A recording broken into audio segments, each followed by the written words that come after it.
وفي أولى المباريات لدور ال16 تلتقي أورجواي متصدرة المجموعة الأولى على ملعب نيلسون مانديلا كوريا الجنوبية وصيفة المجموعة الثانية. سبق أن التقى المنتخبان في مونديال 90، كان الفوز من نصيب الأورجواي.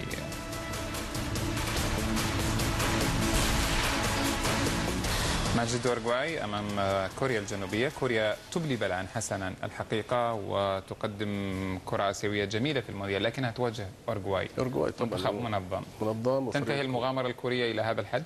أنا أتصور أن الأورجواي فريق ثقيل في الملعب. كوريا مهما كان أنه عمل شيء جميل في المباريات السابقة، لكن المشكلة أنها بتواجه الأورجواي فريق مرتب ومنظم قوي يعني. نعم.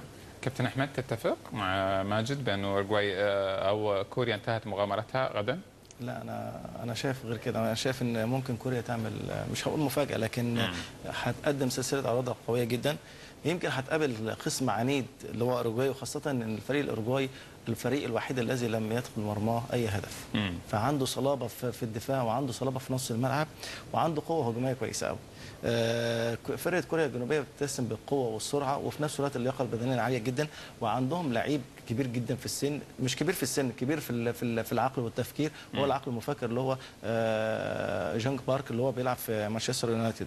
واعتقد انه هيبقى ليه دور كبير جدا لو ادوا بنفس الاداء للمباراه الاولانيه اللي قدروا يكسبوا فيها، مش فاكر فرقه مين، كسبوا فيها 2-0 على ما اعتقد، وبارك سونج جاب الجون الثاني. اعتقد لو ادوا بنفس الاداء ده اعتقد انهم ممكن يكسبوا. نعم.